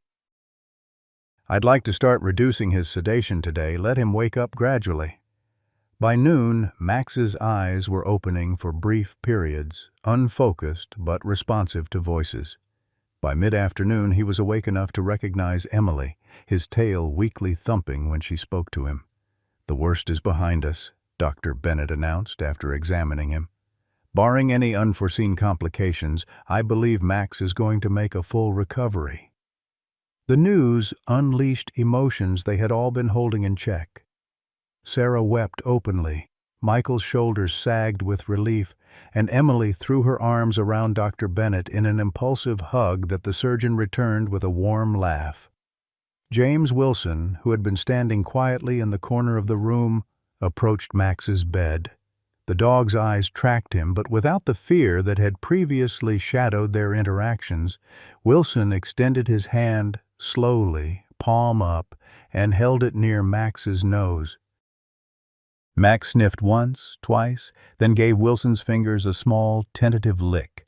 It was a gesture of recognition, perhaps of forgiveness, certainly of a new beginning.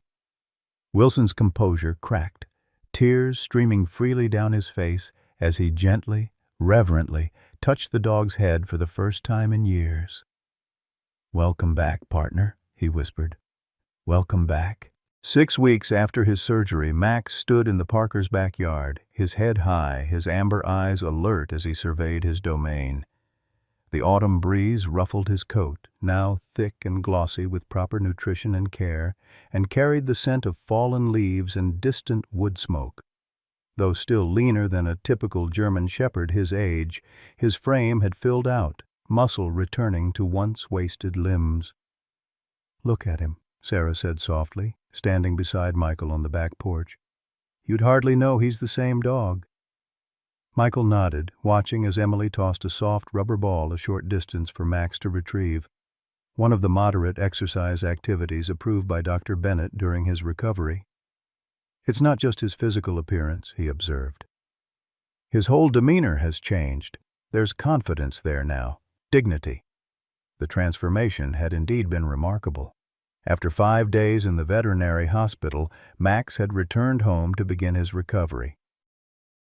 The process had been slow and sometimes difficult. Medications to be administered precisely on schedule, activity restrictions that the increasingly energetic dog found frustrating, and regular checkups with both Dr. Williams and Dr. Bennett. But through it all, Max had shown the same determination that had carried him through a decade of abandonment and into a burning building to save Mrs. Collins. Each day brought small victories. The first time he climbed the porch steps without assistance. The morning he barked joyfully at a squirrel in the yard. The afternoon he rolled on his back in the grass, inviting Emily to rub his belly, a gesture of complete trust that had brought tears to Sarah's eyes. The media interest in Max's story had continued unabated. The national morning show that had initially featured him ran a follow-up segment on his heroism during the fire and his successful heart surgery. Local newspapers published regular updates on his recovery.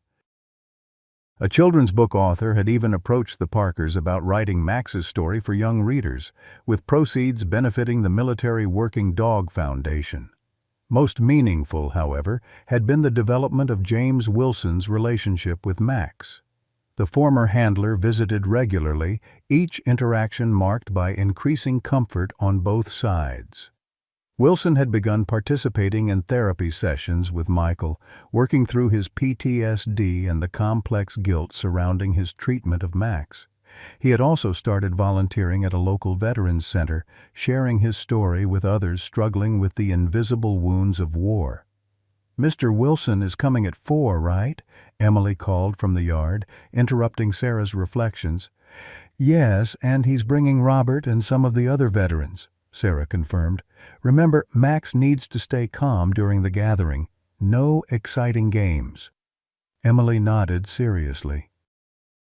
Today marked an important milestone, the first official meeting of the support group Michael had established for veterans with PTSD, with Max as the program's canine ambassador. Dr. Bennett had given her approval just the previous week, confirming that Max's heart had healed remarkably well and he could begin more normal activities. "Do you think Max remembers being a service dog?" Emily asked, rejoining her parents on the porch, Max following at a relaxed pace. "I think some things become part of who you are," Michael replied thoughtfully. "The training, the instincts, they're still there, even after everything he's been through." The proof of this had come not just in Max's heroism during the fire, but in smaller moments throughout his recovery. the way he positioned himself between Emily and strangers during walks, his alertness to unusual sounds around the house, his innate ability to sense emotional distress in humans.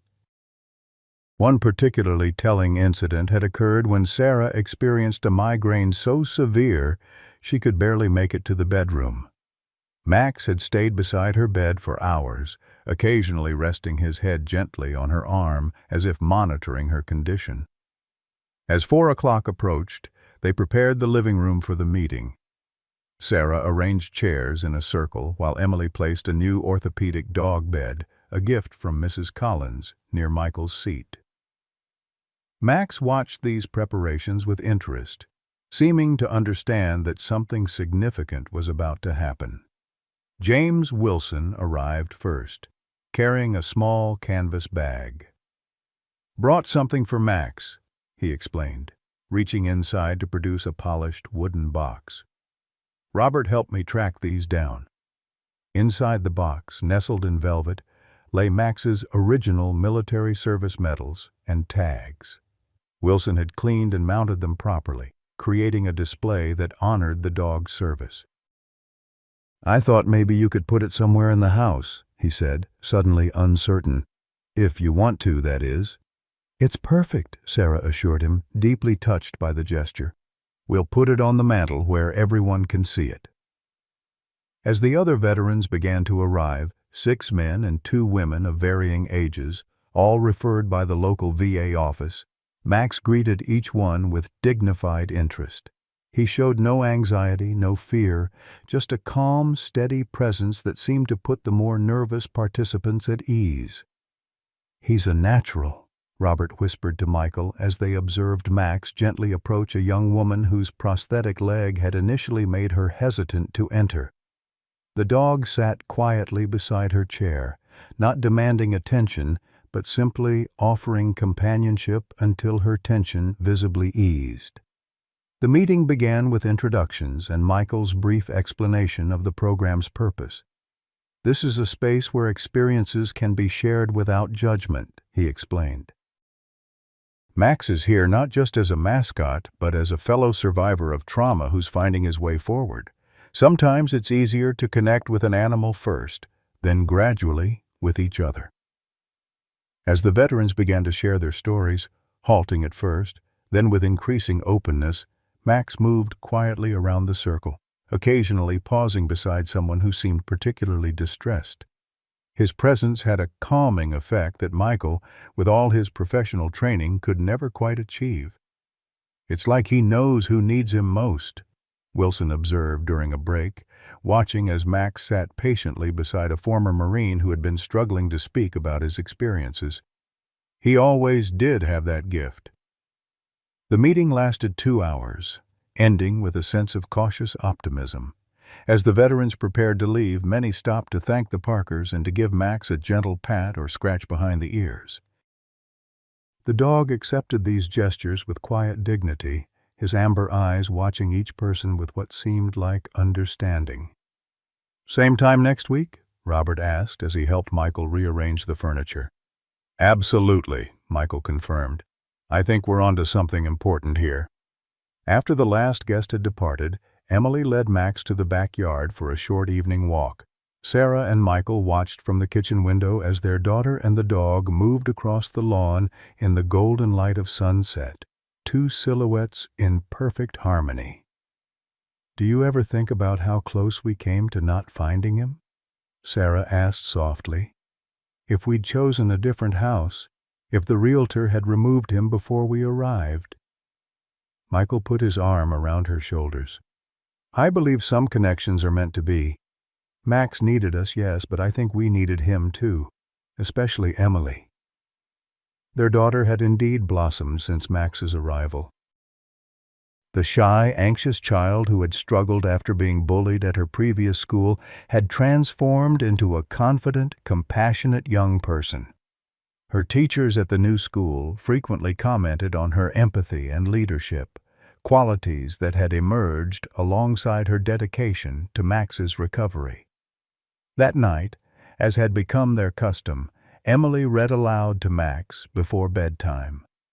The German shepherd lay on his special bed in the corner of her room, listening attentively as she shared chapters from Where the Red Fern Grows, a book she had selected despite, or perhaps because of, its emotional intensity. "Do you think dogs really wait for people they love?" Emily asked Sarah as she was being tucked in, Max already dozing nearby. "Like in the book, and like Max waited for Mr. Wilson?" Sarah considered the question carefully. "I think love creates connections that are very powerful," she said finally. "Max waited because that's who he is, loyal to his core. But the wonderful thing is, he's not just waiting anymore, he's living and loving and helping others. That's the greatest gift we could have given him." Emily nodded, satisfied with this answer. "Good night, Mom." "Good night, Max." The dog's tail thumped once against his bed in acknowledgement. Downstairs, Sarah found Michael in his study reviewing notes from the day's meeting. "I've been thinking," she said, settling into the chair across from his desk, "about making Max's work official." Michael looked up, intrigued. "What do you mean?"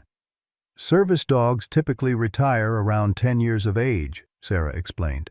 "Max is 12 now, and given his health history, he'll never be a traditional service dog again. But he has something special to offer these veterans. What if we got him certified as a therapy dog? Not for full-time work, but specifically for the program." Michael's face brightened. "That's an excellent idea, Doctor." Bennett mentioned that moderate, purposeful activity would actually be good for his heart, and you've seen how naturally he takes to it. "Mrs. Collins's daughter called today," Sarah continued. "The insurance company gave her mother a substantial settlement for the house repairs. She wants to donate part of it to support Max's work with veterans. Between that and the Military Working Dog Foundation's interest," Michael began. "We could establish something permanent," Sarah finished. "A program that outlasts us, that helps both retired military dogs and veterans with PTSD. The seed of an idea that had begun with Max's rescue was blossoming into something neither of them could have imagined when they first moved to Oak Ridge. What had started as an act of basic compassion for an abandoned dog was evolving into a mission that might touch countless lives. In the weeks that followed, this vision began to take concrete form. Michael worked with the local VA to establish a formal therapy program. Sarah coordinated with the Military Working Dog Foundation to create a network for identifying and rehabilitating other retired service dogs. Emily, inspired by Max's story, started a club at her school to raise awareness about animal welfare and the special needs of military working dogs in retirement. Max's certification as a therapy dog came through in early November. The small ceremony held at Dr. Williams' clinic was attended by the Parkers, James Wilson, Robert Jennings, Mrs. Collins, now fully recovered, and several veterans from the support group. Max sat proudly as a special vest, bearing patches that acknowledged both his military service and his new role, was placed on his back. "It suits him," Wilson observed, his voice thick with emotion. "Always was meant to serve others." That evening, a local news crew came to the house to document this latest chapter in Max's journey. The reporter, a young woman who had covered the story from the beginning, interviewed each family member about what Max had come to mean to them. When it was Emily's turn, she thought carefully before answering.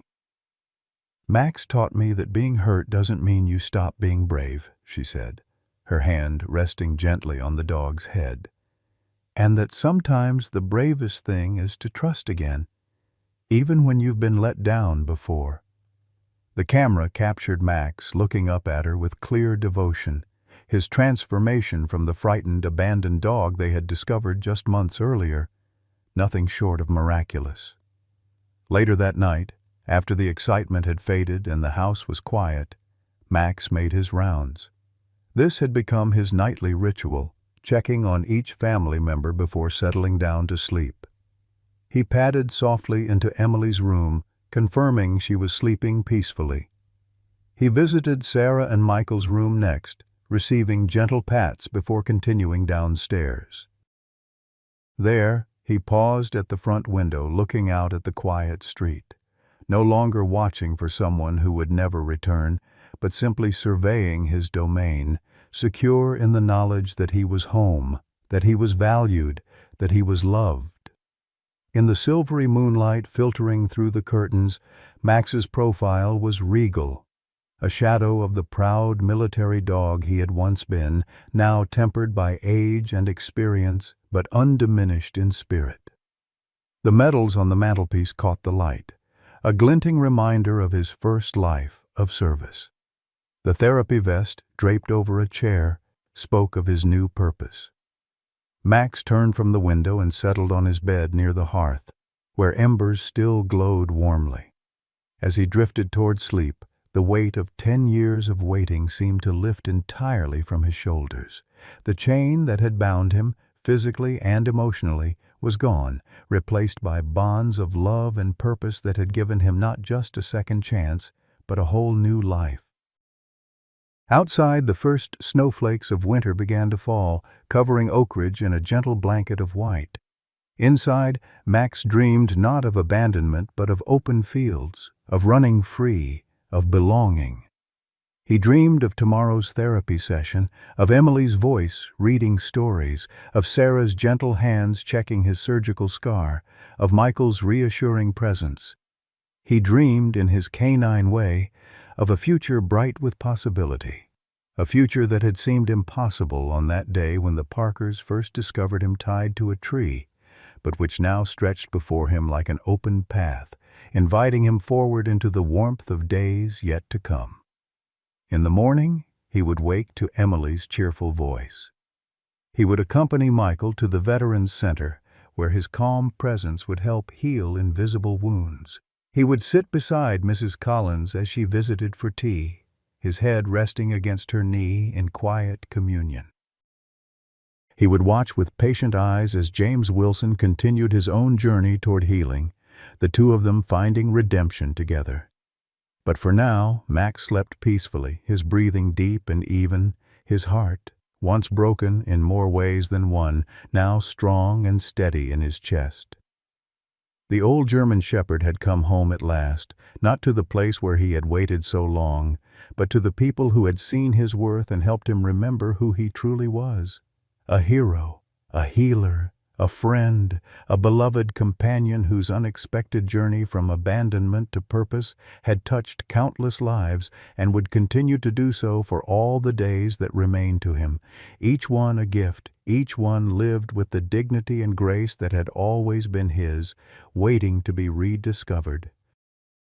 And in homes across America, people who had followed Max's story held their own pets a little closer, looked at veterans with a little more understanding, and perhaps found in themselves a renewed appreciation for the quiet, steadfast love that asks for nothing but the chance to be given.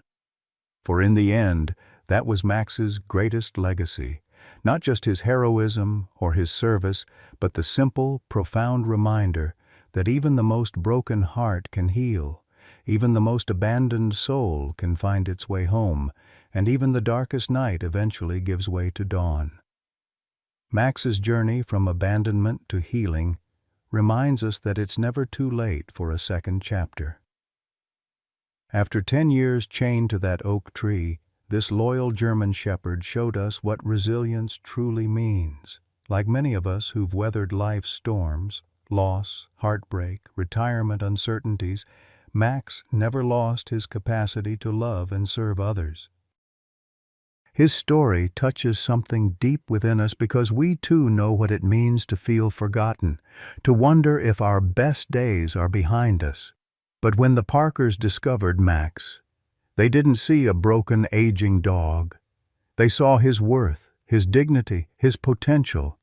And isn't that what we all hope for? To be seen for who we truly are, regardless of our age or past struggles. Max's transformation from a forgotten hero to a healing presence for veterans shows us that our most meaningful contributions might still lie ahead.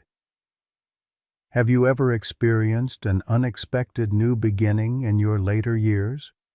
Or has an animal's loyalty taught you something profound about love and purpose? Share your story in the comments.